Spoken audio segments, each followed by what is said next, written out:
Tapi kalau yang masih ingin membuat silabus, silakan menggunakan silabus yang sudah ada, mengembangkannya sesuai dengan kebutuhan. Begitu, Pak Bambang.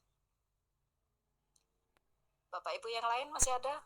Yang SD suster silakan. Mungkin suster ada permasalahan yang sedikit demi sedikit kami semakin paham. Kami melaksanakan IHT itu bersama dengan Bapak Ibu guru untuk menyamakan persepsi tentang program sekolah penggerak. Nah, kami belum begitu menyelesaikan kami punya tugas, dan suatu saat nanti dalam waktu dekat kami akan melaksanakan workshop lagi dalam menyusun kurikulum. Karena dalam waktu dekat ini kami Bu masih dalam hal dibuatkan kesibukan karena kami harus mempersiapkan diri kami dalam akreditasi daring. Mohon maaf, mungkin selesai kami nanti akreditasi, baru kami akan melaksanakan workshop di sekolah kami. Untuk pelaporan Bu, memang kami agak kesulitan Bu. Kami belum sampai saat ini dalam pelaporan IHT belum kami upload karena kami masih bingung dalam melaksanakan tahap pertama itu seperti mana, tahap kedua itu seperti mana, dan tahap ketiga. Tadi itu sudah ada gambaran sebagaimana tadi Bapak Ibu Kepala Sekolah telah memaparkannya. Jadi nanti untuk selanjutnya mungkin hari ini kami akan membuatkan laporan tahap pertama, dan tahap kedua, tahap ketiga saya tidak tahu apa yang saya laporkan seperti itu. Mohon penjelasan bagi kami. Terima kasih Ibu. Oke, terima kasih Suster. Jadi saya langsung saja ya Bapak Ibu. Jadi tahap pertama itu boleh dikatakan adalah seperti sebetulnya kan sudah ada template-nya ya Bapak Ibu. Tinggal Bapak Ibu mengikuti laporan yang tahap pertama itu kan kalau saya lihat hampir sama dengan proposal. Bapak Ibu akan melakukan apa gitu. Rencana Bapak Ibu kegiatan ke depan yang akan Bapak Ibu lakukan itu apa? Terkait jumlah peserta berapa, modenya apa, terus mungkin perlu biaya apa, rincian-rincian juga silakan dituliskan ya. Terkait dengan rencana yang pertama itu rencana kegiatan IHT yang akan Bapak Ibu Kepala Sekolah lakukan. Kemudian yang pertengahan itu adalah dalam proses kegiatan, proses IHT itu yang Bapak Ibu lakukan seperti apa? Akan melakukan sudah Bapak Ibu lakukan berapa, peserta yang datang berapa, yang tidak datang berapa, tidak datang karena apa, kemudian modanya apa, moda yang Bapak Ibu lakukan apa. Silakan juga dijelaskan di situ peserta yang wajib sekian orang, peserta yang sudah pernah mengikuti lagi sekian orang. Kemudian fasilitatornya berapa, nama siapa, itu apa fasilitatornya datang semua apa tidak, seperti itu. Menjelaskan ke sana materinya apa, soal pretesnya sudah siap apa belum, kan nanti juga itu ada pretes postes Bapak Ibu ya. Protes postesnya sudah ada apa belum, jadi makanya perlu dikomunikasikan. Nanti biasanya untuk kegiatan IHT itu dikoordinir oleh admin dinas gitu. Dari admin dinas nanti soal pretest dan soal postesnya itu nanti dikirimnya ke admin dinas. Jadi kalau Bapak Ibu melaporkan nanti kan dari P4TK komunikasinya ke admin dinas. Seperti itu. Jadi yang nanti yang terakhir itu melaporkan sudah terlaksana kegiatan sekian hari, kemudian juga menyampaikan kendala-kendala yang Bapak Ibu alami dan juga Bapak Ibu merefleksi juga yang sudah Bapak Ibu lakukan. Begitu Bapak Ibu. Mudah-mudahan yang lain juga bisa. Terima kasih. Silakan Pak Ferdinand. Aduh, maaf saya jadi banyak tanya nih. Lah kita ini untuk bertanya Pak, untuk bertanya, untuk berdiskusi. Baik, jangan sampai. Ya. Ini saya mendengar tadi penjelasan Ibu terkait dengan post-test, pretest dan post-test untuk teman-teman yang mengikuti diklat IHT. Saya paham kalau misalnya peserta itu untuk diklat IHT ini dikhususkan bagi guru kelas 7 yang belum mengikuti pelatihan kemarin. Nah, tetapi dalam penjelasan beberapa waktu lalu juga dalam kegiatan pelatihan kemarin kami juga boleh atau diizinkan juga untuk melibatkan Bapak Ibu guru yang lain, tapi mereka bersifat hanya sebagai partisipan. Dari segi pembiayaan itu di luar tanggungan pemerintah, jadi itu harus keluar dari biaya sendiri. Nah, terkait dengan soal post test dan pretest dan post testnya, itu soalnya kami dapat dari mana, Bu? Itu yang pertama. Kemudian yang kedua, untuk pelaksanaan IHT itu, apakah kami nih ya, kami terus terang awalnya berencana mau secara luring, namun dalam perkembangan saat ini sudah 4 guru kami yang terinfeksi COVID, sehingga kami memutuskan untuk melakukannya secara daring. Nah, apakah kalau dalam melaksanakan secara daring, kami harus menggunakan LMS yang ditentukan oleh pemerintah dalam hal ini oleh P4TK, atau kami boleh menggunakan platform yang selama ini sudah biasa kami pergunakan? Mohon penjelasannya, Bu. Terima kasih. Ya, Pak Ferdinand, untuk pretest postes itu dari P4TK nanti dikirim ke admin dinas, ya, nanti dinas yang memantau. Kemudian untuk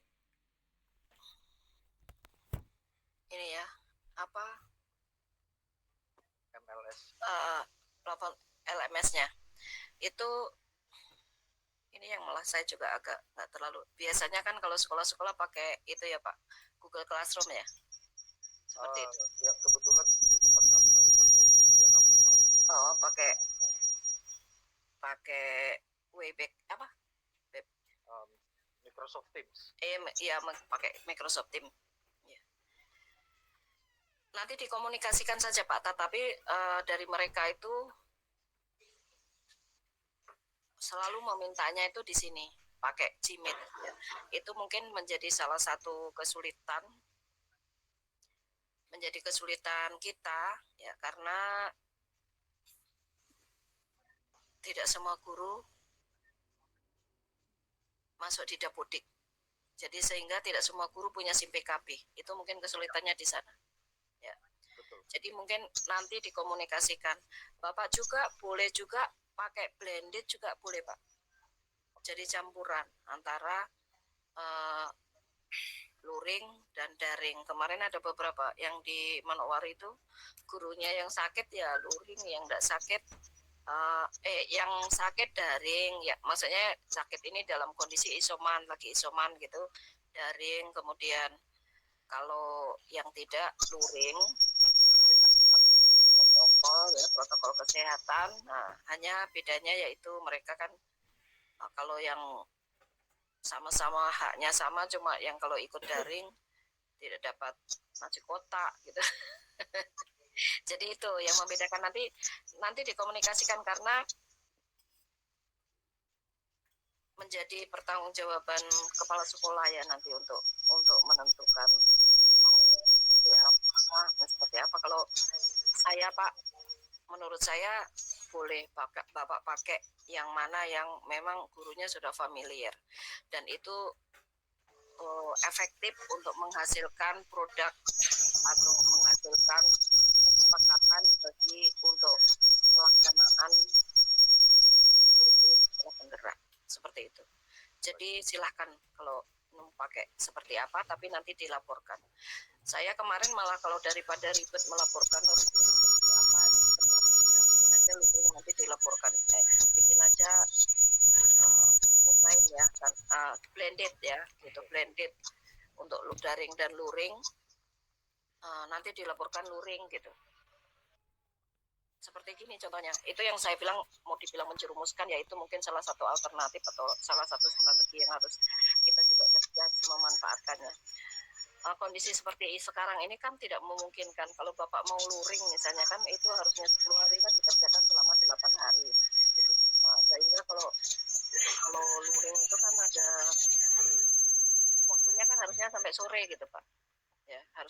kan sampai sore gitu.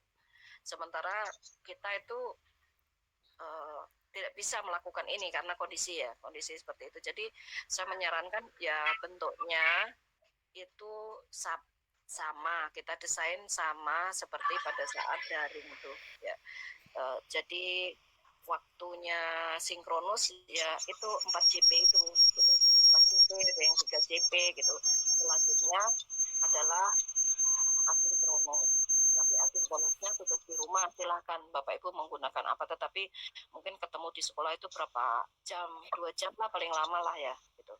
Paling lama 2 jam lah gitu di sekolah untuk membahas atau berdiskusi materi-materi yang tadi tidak dimungkinkan untuk didiskusikan secara daring, atau materi-materi yang seperti desain awalnya adalah asinkronus gitu.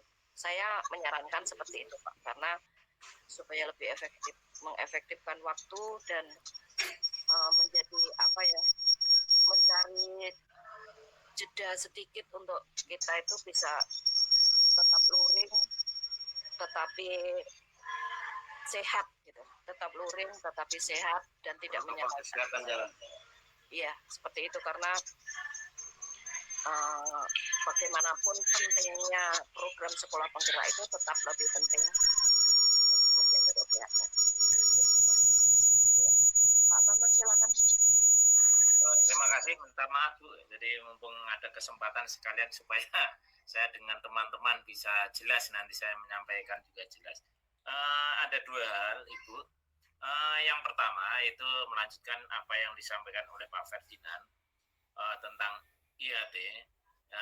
Karena kami terus terang guru kami yang 4 itu belum masuk Dapodik, sehingga kami langsung saja untuk IHT ini nanti kami menggunakan Google Classroom Ibu.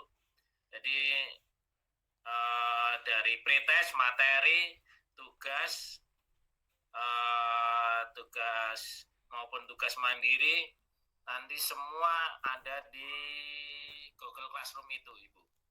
Dan nanti kami juga akan melaksanakan pelaporan. Jadi nanti yang akan kami laporkan ya tentu saja adalah yang ada di dalam Google Classroom itu semua, sehingga nanti kami mungkin istilahnya linknya saja yang akan kita kirim di dalam laporan itu, sehingga tidak memperbanyak yang harus kita upload. Kemudian yang kedua, kembali ke yang awal tadi, saya kan untuk kurikulum operasional sekolah Ibu, kami yang di bab ketiga, yang pengorganisasian pembelajaran, kami baru sampai di kalender akademik. Nah, kemudian untuk yang rencana pembelajaran Ibu, saya mohon dijelaskan apakah di rencana pembelajaran itu nanti kita harus memasukkan semua capaian pembelajaran untuk tingkat SMP fase D itu untuk sementara ini kelas 7 semua mata pelajaran, ataukah itu capaian pembelajarannya itu dimasukkan atau dilampirkan saja. Nah, kebetulan kami yang di capaian pembelajaran itu masih belum selesai, sehingga kalau memang itu dilampirkan berarti sekalian dilampiran saja. Tapi kalau memang harus dimasukkan di dalam bab ketiga ya nanti akan kita masukkan di sana untuk capaian pembelajaran dari seluruh mapel, berarti ada 11 tambah 1 kami ada 12 karena ada muatan lokal tersendiri sebagai ciri khusus sekolah kami. Mungkin sementara Ibu, terima kasih. Iya, mungkin makasih Pak Bambang. Ini juga untuk kita semua ya Bapak Ibu. Untuk di bab 3 ya tentunya kan capaian pembelajaran yang ada di fase D itu kan sudah dianalisis oleh teman-teman mata pelajaran ya, pengampu mata pelajaran masing-masing ya. Yang kelas 7 itu materinya dari apa sampai apa, materi kelas 8 apa, kelas 7 apa. Nah, ini untuk menentukan untuk menentukan domain ya, domainnya itu atau menentukan materi-materi yang ada di fase di kelas-kelas itu tentunya uh, tidak mungkin sangat sangat banyak guru pasti tidak pede untuk menentukan itu. Sehingga ini dibutuhkan kerjasama atau pembahasannya pada tingkat MGMP seperti itu. Jadi kelas 7 itu materinya apa saja yang akan dibahas di kelas 7 sesuai dengan patokannya pada capaian pembelajaran ya Bapak Ibu ya. Capaian pembelajaran pada fase D. Kelas 8 nanti materinya apa? Kelas 9 materinya apa? Modelnya silakan Pak Bambang, modelnya silakan mau pakai modelnya di bab 3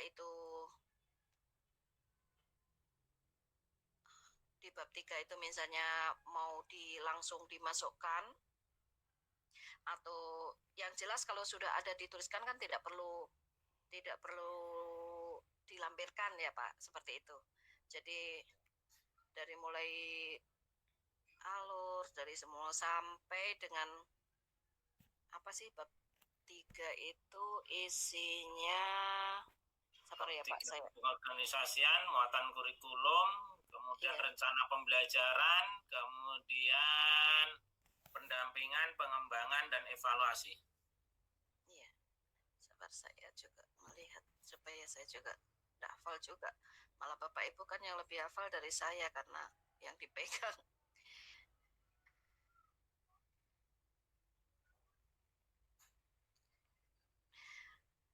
Guru-gurunya sudah ini Pak, sudah menentukan misalnya untuk materi kelas ininya bukan rencana apa ini? Jadwal proyek, pelaksanaan proyek misalnya seperti itu sudah ya Pak? Sudah Alhamdulillah sudah Ibu, kami sudah dibuat semua jadwal pelaksanaan proyek penguatan pelajar Pancasila. Oke. Sudah kita sinkronkan di kalender juga, jadi untuk sekolah kami semester ganjil ini sementara ini 2 semester genap karena di dalam ketentuan minimal kan 4 untuk 1 tahun itu. Jadi sementara ini 2 nanti 2. Memang ada cadangan 1 yang nanti kalau bisa berarti 1 semester ada 3.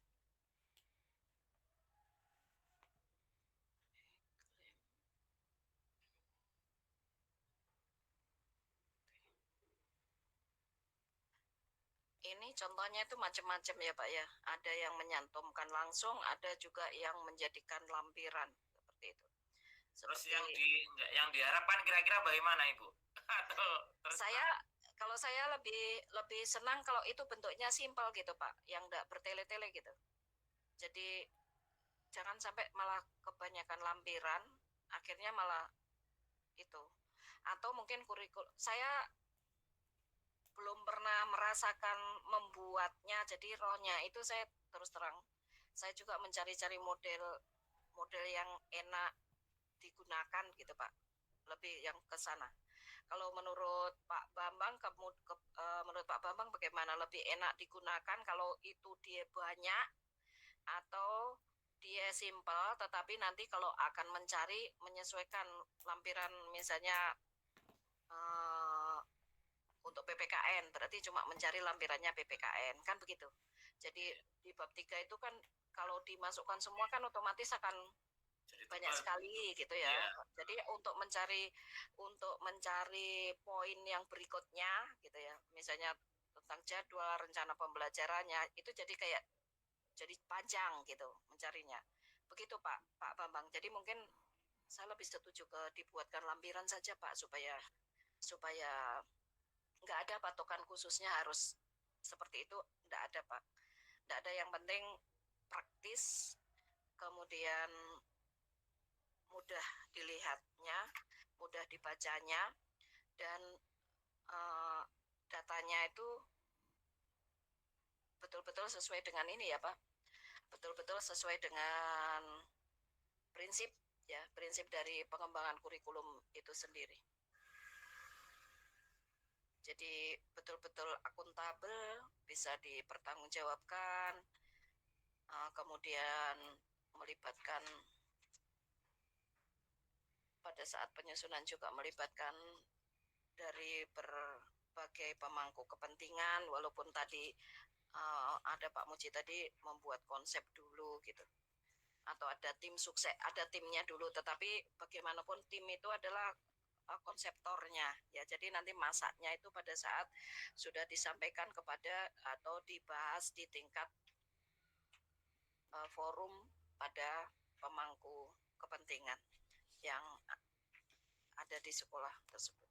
Begitu Pak Bambang. Jadi nanti itu Terima kasih, menurut Bu. saya tidak mapel itu dijadikan lampiran, kemudian karena itu ada jadwal untuk harian, jadwal seminggu, jadwal proyek, kemudian masih ada asesmennya, kemudian nanti ada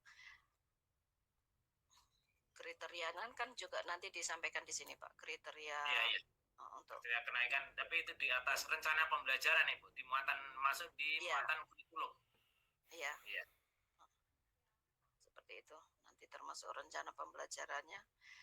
Yang pastinya saya ingin dibuatnya itu simple begitu Pak. Jadi simple, orang membacanya juga tertarik gitu ya. Orang membaca tertarik, mudah dipahami, tapi memang benar-benar akurat, tidak asal copy paste begitu. Betul-betul dibahas detail. Kalaupun orang melihat hanya langsung menunjuk ke sana, tidak salah membaca. Kan kadang-kadang kita tidak semua bisa kita baca, tapi kadang-kadang ada hal-hal tertentu itu kita melihat bahwa itu dibuat asli apa tidak, itu kadang-kadang ada satu materi tertentu itu yang kita bisa menentukan, oh ini berarti benar dibuat oleh ini, seperti itu. Begitu Pak Bambang. Terima kasih Ibu. Izin tanya lagi Bu. Iya silakan Pak Ferdinand. Pak Bapak Ibu yang lain juga tanya, silakan. Silakan Pak. Oke. Ini menarik sekali tentang pembuatan kurikulum satuan pendidikan. Kita saat ini melaksanakan 2 kurikulumnya, ya. Kurikulum sekolah penggerak dan K13. Nah, untuk produk buku satunya, apakah itu keduanya kami jadikan satu atau dibuat terpisah? Apanya Pak? Untuk produk buku satunya, apakah itu dibuat jadi satu, kurikulum sekolah penggerak dan kurikulum K13 dijadikan satu produk, atau dibuatkan 2 yang terpisah, kurikulum sekolah penggerak sendiri dan K13 sendiri, karena jadi kami masih menjalankan kedua-duanya. Terima kasih. Ya, sebetulnya kalau pengalaman seperti ini kita juga pernah berpengalaman pada tahun berapa ya Pak? Itu kita juga kurikulum 2 ya. 1 KTSP, 1 kurikulum 2013 gitu. Seperti itu kan kita juga punya 2 ini. Jadi pengalaman ini kayaknya lama-lama juga kita kebal dengan barang-barang seperti ini, enggak kaget-kaget ya Pak. Dulu kurikulum 2013 juga begini, cuma kadang-kadang juga saya kadang-kadang kalau dengan tim pengembang ya, saya suka mengatakan kami juga mesti underestimate dengan kementerian ya. Seperti katakanlah waktu itu saya kan termasuk salah satu yang saya ngotot gitu, bahwa guru itu harus bisa menyusun modul. Kalau menurut saya kan tim pengembang mengatakan modul itu nggak usah disusun, tetapi kan guru itu harus bisa, walaupun itu mungkin sudah given atau sudah diberikan oleh tim pengembang, tetapi guru itu harus bisa menyusun. Kalau dia bisa menyusun, otomatis dia bisa mengoreksi, yaitu dia bisa mengoreksi modul ini bagus apa tidak saya gunakan, modul ini cocok tidak saya gunakan, itu dia akan tahu. Menurut saya begitu, walaupun memang kementerian itu membuatkan. Terus yang kedua, ya, seperti pengalaman kurikulum kan kita kembalinya selalu ke sana. Kurikulum 2013 kemarin kan seperti katakanlah buku dulu mau dikasih itu kan lama Pak ya, seperti itu. Turunnya buku itu lama, berulang, berubah gitu, dan semakin nggak nggak ini, akhirnya kita berharap sampai beberapa sekolah itu tidak mau melakukan kurikulum karena nggak ada buku dan seterusnya. Itu saya sampaikan seperti itu ke mereka karena kita ini kan yang orang dari bawah, otomatis kalau kebijakan itu sudah babak belur, sudah kita ini sudah yang di bawah. Kadang-kadang ada kebijakan kita sampaikan, bibir kita belum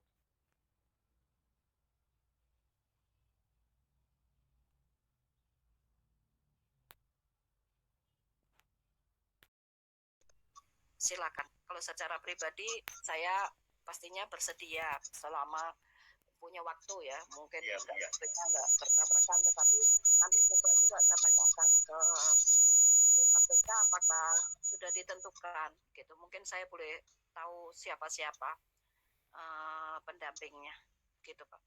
Terima kasih banyak Ibu. Ya, Pak Muji begitu. Bapak Ibu yang lain, Bapak Ibu guru juga silakan. Bu Novi, ada yang ditanyakan? Tidak ada, Bun. Nah, sudah jelas ya. Jadi sekarang masih fokus di akreditasi. Saya lihat sekolahnya kan sekolah daftar sekolah akreditasi. Ya, ada masih fokus akreditasi. Mau tindak lanjutnya nanti silakan juga Bapak Ibu itu wadah ini mungkin juga bisa Bapak Ibu jadikan untuk berkomunikasi ya, mungkin berkolaborasi supaya lebih mudah Bapak Ibu melakukannya, tidak merasa sendiri bingung. Kemarin Bu Novi bingung mau kemana nih, nanyanya apa, saya bingung. Iya. Nah, seperti itu mungkin setelah ketemu Pak Muji mungkin bisa nanya ke Pak Bambang, bisa Pak Bambang yang ini saat ini yang sudah ya, mungkin Pak Bambang kan setelah melakukan itu kan baru kita bisa merefleksi, oh kemarin itu seperti apa ya, harusnya seperti apa. Tadi Pak Bambang sebetulnya sudah workshop, tapi setelah balik ke sana, ini berarti harus ada fasilitasnya ke sana. Seperti itu, silakan mungkin dari yang sudah action itu kan baru kita berasa yang kita inginkan itu nanti apa. Kita harus tahu ke sana yang kita inginkan itu apa. Yang kita inginkan pastinya bagaimana pelaksanaan program sekolah penggerak ini bisa berjalan dengan baik. Guru tidak bingung, berjalan walaupun satu-satu tetapi berjalan, jangan stagnan, jangan cuma ada di tempat, tidak bergerak, tidak berubah, tetap juga kurikulumnya seperti itu. Kemudian saya juga sangat paham Bapak Ibu tidak terlalu optimis saya lihatnya ya, karena apa, pembelajarannya ini rencananya ini luring-luring, sementara kita ini mau tidak mau harus daring, terutama yang di kota ini kan kita harus daring. Bagaimana mengkondisikan program ini bisa berjalan sesuai dengan yang diminta, tetapi keselamatan dan kesehatan Bapak Ibu guru dan juga murid-murid dan juga ketaatan Bapak Ibu terhadap peraturan yang ada di sini semua beriringan berjalan dengan baik. Begitu Bapak Ibu. Ibu, bertanya sedikit lagi Bu, ini jangan sampai lupa lagi. Sekarang ini kan untuk kelas 8 kelas 9 sudah berjalan dengan kurikulum K13 yang sudah dilaksanakan pembelajaran oleh Bapak Ibu guru di satuan pendidikan masing-masing. Kelas 7-nya kan sambil mengikuti Bapak Ibu guru di setiap sekolah yang sekolah penggerak ini melaksanakan kegiatan atau workshop baru selesai melaksanakan pembelajaran. Nah di sekolah saya Ibu, saya itu dengan kurikulum, Ibu Yeni kebetulan ada juga, kami mulai awal untuk sejak kelas 7 kami melaksanakan penilaian kognitif diagnosis, artinya memberikan pertanyaan-pertanyaan yang berupa hal-hal yang berhubungan dengan keseharian anak-anak di rumah, mengawali mereka untuk kita bisa mengetahui keberadaan mereka, mereka punya hal-hal yang di rumah, kesehariannya. Dari situlah ada masukan-masukan buat kami untuk nanti kami ke depan akan memberikan pembelajaran seperti apa kepada siswa tersebut. Mereka seperti begitu Bu, ya maaf. Ya Pak, pastinya kan seperti kurikulum 2013 kemarin kan kita selalu mengatakan silakan Bapak Ibu mencari materi esensial, diutamakan materi-materi yang menjadi prasyarat untuk materi berikutnya, kemudian materi-materi yang bisa dikontekstualkan dalam kehidupan sehari-hari anak-anak yang bisa bermanfaat untuk anak-anak dan bisa dilakukan, kan seperti itu. Jadi saya itu kalau mencontohkan matematika seperti ini Pak. Jadi, misalnya anak bisa melakukan operasi pecahan pada bilangan pecahan. Ya, bilangan pecahan itu mungkin kita selain memang konsep bilangan pecahan yang perlu kita tanamkan, tapi harusnya konsep bilangan pecahan itu sudah diterima anak-anak pada saat anak-anak itu pada jenjang SD atau pada fase sebelumnya. Tetapi kita lebih pada bagaimana pembelajaran itu bermanfaat dengan anak-anak. Misalnya materinya kita fokus pada diskon.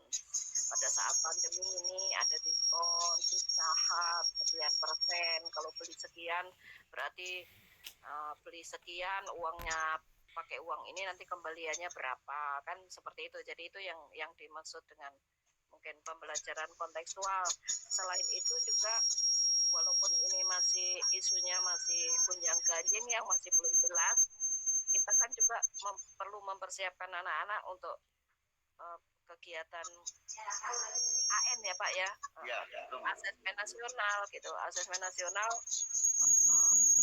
walaupun ini isunya masih mau diundur, entah mau diundur atau dibatalkan, kita harus mengkondisikan bahwa anak-anak kita juga itu nanti tidak menjadi generasi yang hilang. Dia juga pada saat kegiatan asesmen nasional itu bisa memberikan potret atau bisa memberikan gambar atau memberikan data yang baik terhadap pembelajaran yang ada di sekolah kita. Karena asesmen itu sendiri kan tidak mengukur kinerja guru, tidak mengukur kinerja sekolah, tidak mengukur kinerja kepala sekolah, tetapi lebih memotret pelaksanaan pembelajaran. Namanya juga memotret itu nanti hasilnya ada merah, hijau, kuning, biru, itu kan sangat tergantung dari warna dasarnya. Itu Pak. Itu saya timbulkan seperti itu. Jadi walaupun asesmen nasional itu tidak harus disiapkan secara khusus, tetapi asesmen nasional itu kan memberikan data. Itu Pak Muji. Ya, makasih Ibu, makasih. Bapak Ibu silakan juga yang ingin berbagi. Mungkin kemarin saya mendapat materi kok begini, sekarang kok begini, silakan. Mungkin juga saya tidak mengatakan bahwa yang saya sampaikan itu adalah pasti benar, tetapi kita berdiskusi bersama-sama. Ya, siapa tahu sebagai manusia itu pasti mungkin siapa tahu ada, walaupun kita sudah siapkan semaksimal mungkin, ya siapa tahu kita masih pemahaman kita masih belum sama. Ada? Ibu Wakaf kurikulum SMP 3, tolong Ibu dulu Bu Yeni, siapa tahu masih ada yang kemarin, jangan sampai nanti di belakang ini Bu Fat ini bagaimana kemarin ngomong begitu, narasumber saya tuh ngomong begitu, sekarang tadi ketemu Bu Fat nggak ngomong gitu, nanti sudah di luar ini baru bicara. Silakan Pak Bambang, silakan Pak Bambang dulu ya, angkat tangan. Terima kasih Bu. Jadi sebenarnya tadi ini sudah disampaikan oleh Ibu Fatbu Roma. Makanya kemarin itu saya sempat setelah membuka di tautan modul, ini kan pembelajaran istilahnya dengan Merdeka Belajar, dengan yang istilahnya ya barulah gitu. Walaupun mungkin sebenarnya pembelajaran tetap pembelajaran yang menerapkan sistem pembelajaran pakem. Tapi setelah membaca modul tautan modul dari hari pertama sampai dengan terakhir, kemudian dilanjutkan dengan pelaksanaan hari pertama sampai dengan hari ke-10 itu di tingkat seperti saya di kepala sekolah kemarin, kok di situ tidak ada yang namanya mempelajari mengenai model-model pembelajaran yang bagaimana yang akan dilaksanakan pada sekolah penggerak ini. Nah, kemudian setelah selesai kegiatan yang 10 hari, saya bertanya kepada teman-teman saya, saya bertanya, kalau yang Bapak Ibu guru kemarin apakah ada pengenalan pembelajaran yang akan diterapkan di sekolah penggerak ini. Nah, ternyata jawaban dari teman-teman saya tidak ada modul khusus atau materi khusus tentang model pembelajaran di sekolah penggerak itu. Makanya tadi memang sudah disampaikan oleh Ibu Fatkur Rohmah bahwa nanti kegiatan pembelajaran adalah seperti pada saat pelatihan begitu. Jadi itu mungkin konfirmasi saja Ibu. Terima kasih. Ya,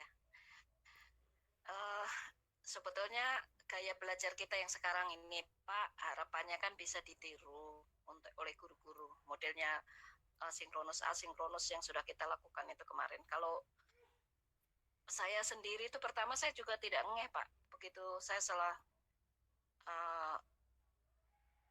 kegiatan itu, saya itu hanya bisa mengikuti kegiatan itu kan sampai hari kelima ya. Hari kelima itu kan kebetulan langsung listrik yang kita kabel optik putus itu, saya langsung putus. Saya sudah waktu itu saya sudah biar sudah nggak lulus nggak apa-apa gitu, nggak epen lah gitu. Saya sudah nggak lulus ya sudah. Cuma saya waktu itu terbeban karena sebelum saya ikut instruktur ini kan dulu saya sama Pak Kepala juga di rekomendasi untuk ikut jadi fasilitator. Nah, jadi fasilitator itu saya nggak lulus, jadi saya berasa kayak jangan sampai ini saya nggak lulus lagi gitu. Kalau waktu fasilitator itu saya nggak lulus, kasusnya adalah saya ketiduran. Waktu itu saya betul-betul saya berasa capek yang ikut nangani kegiatan pelatihan online di kelas itu. Kebetulan waktu itu saya jadi baru pengalaman pertama nangani kegiatan online. Sehingga saya tunggui sampai selesai, terus kemudian setelah itu ikut webinar, itu selesai sampai jam 9 mandi itu saya tidur, maksudnya tidur sebentar. Ternyata saya tidur bablas ya, sementara waktu itu untuk menyelesaikan itu tuh hanya 24 jam ya. Terhitung dari 24 jam itu jam 00 dini hari gitu. Sementara di kantor itu saya sudah sempat buka-buka, cuma nggak bisa konsentrasi karena harus mengerjakan critical incident itu sekitar 2.500 kata kali 6 atau 7 atau 9 itu.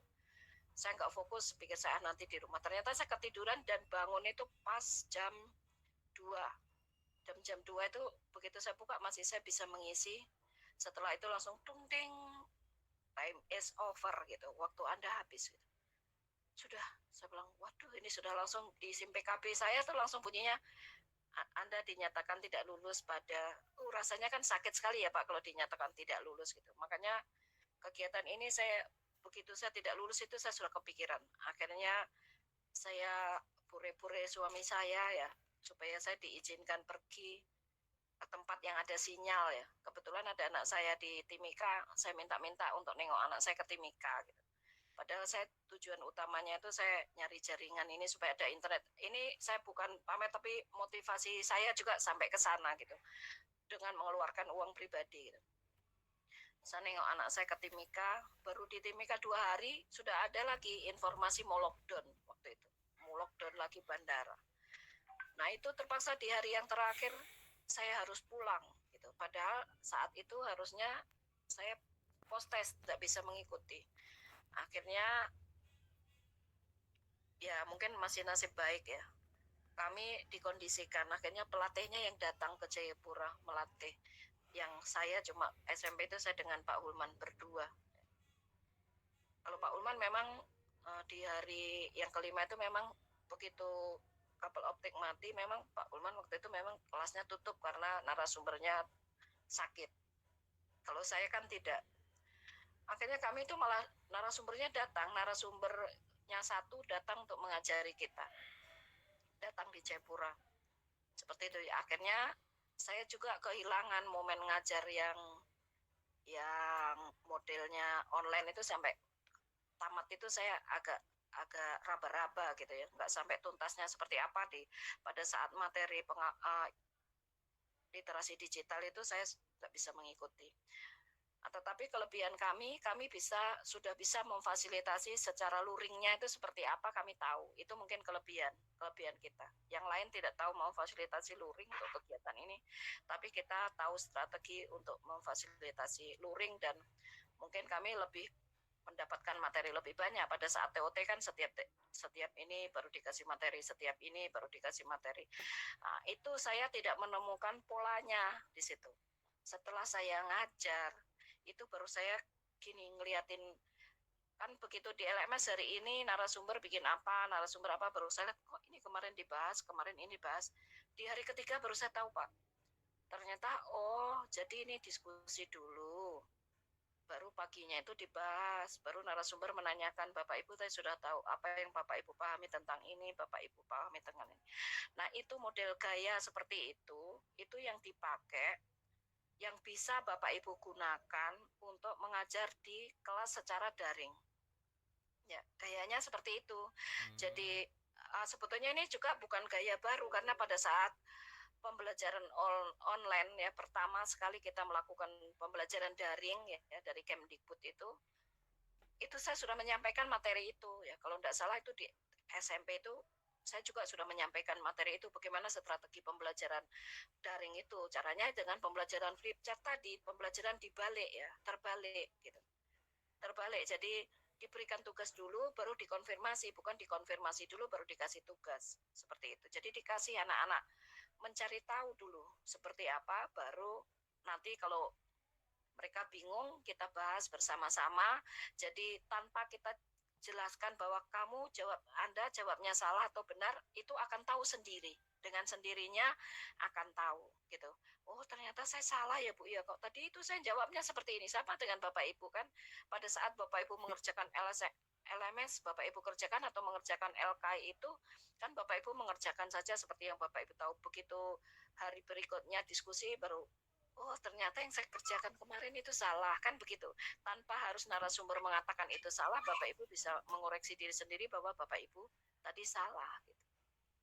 Begitu Bapak Ibu, sehingga itu menjadi pengalaman bermakna. Kalau pembelajaran kita kan harapannya, pembelajaran yang kita lakukan itu kan harapannya adalah bisa menjadikan pembelajaran itu pengalaman bermakna. Begitu Bapak Ibu. Ya, jadi kalau model-model pembelajaran kami dibahas juga Pak, silakan menentukan model pembelajaran apa yang cocok, yang sesuai, itu juga guru yang lebih tahu mau pakai pembelajaran apa. Yang penting itu, nah ini, yang penting itu kadang-kadang saya sendiri itu tidak tega juga untuk mengatakan ya Pak ya, pembelajarannya itu yang kita lakukan kan, pembelajaran itu harus menghamba kepada siswa. Itu yang kata-katanya itu sedikit, tapi sakitnya tuh di sini gitu ya. Itu kan orang lain enak saja mengatakan pembelajaran yang menghamba kepada siswa, tapi bagi guru sulit sekali. Bagaimana kita diminta untuk bisa menghamba kepada siswa, otomatis setiap kita kan juga diminta untuk mengakui bahwa ini saya katakan diminta untuk mengakui ya Pak, bahwa setiap peserta didik itu punya karakteristik unik, yaitu punya gaya belajar yang berbeda-beda, punya keinginan yang dipelajari berbeda-beda. Kita harus tahu, seorang guru harus tahu, itu kan intinya gitu. Nah, makanya pada saat pembelajaran nanti kita juga akan membahas, pada saat pembelajaran kita harus bisa melakukan asesmen diagnostik gitu. Jadi asesmen diagnostik nanti akan kita bahas ya Bapak Ibu. Kalau di LSB kan mungkin lebih detail ya.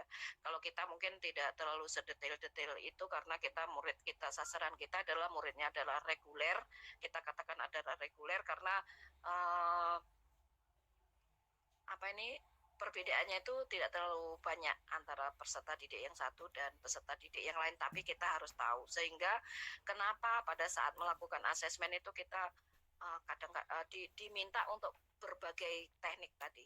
Salah satunya adalah untuk mengantisipasi dengan keunikan peserta didik tadi, dan juga tentunya asesmen itu harus disesuaikan dengan karakteristik dari mata pelajaran itu.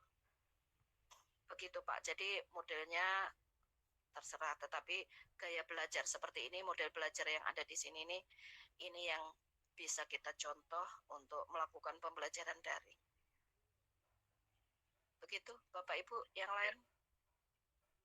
Pak, sudah pada mengantuk ya? Ini silakan ngopi ya Bapak Ibu. Ngopi-ngopi. Selanjutnya bagaimana Bapak Ibu? Ini kan kita masih pertemuan yang berikutnya, apa masih tetap mau hari Sabtu saja atau Bapak Ibu diganti hari yang lain? Sabtu saja ya?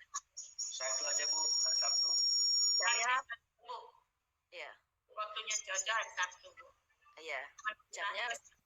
Jamnya pas ya segitu. Ya, nggak terlalu pagi, terus selesainya juga nggak terlalu siang. Bapak Ibu masih bisa yang mau mancing-mancing ke Koya masih bisa. Pak uji proyek dulu. Ya, Gitu. Ya, masih Pak Ferry, Sabtu Minggu ini saya kaki kepala Pak untuk agreditasi Pak. Dan itu kan sudah selesai kemarin. Sama-sama Ibu Novi disiapkan agreditasi. Selesai kegiatan Komite Pembelajaran IHT-nya, lanjut agreditasi, lanjut lagi sekolah presisi, nah ini lanjut lagi kegiatan. Jadi memang harus kita ini ya santai aja ikuti kegiatan-kegiatan ini. Kalau kita bawa nanti terbebani. Sukses. ya, saya kenal Pak Muji itu gara-gara KTP ya Pak. Saya pernah KTP dompet saya jatuh di pasar dan KTP-nya saja yang dikasihkan Pak Muji sampai saya cari-cari rumahnya Pak Muji di mana.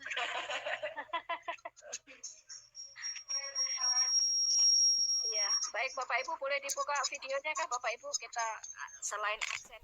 Yang pertama absen jangan lupa ya, tadi yang sudah disampaikan absen. Link absen saya sudah kasihkan di grup WA, silakan Bapak Ibu isi. Selain absen yang ada di situ, silakan Bapak Ibu buka video, buka absen juga bukti fisik bahwa kita sudah melakukan pertemuan. Kita absen.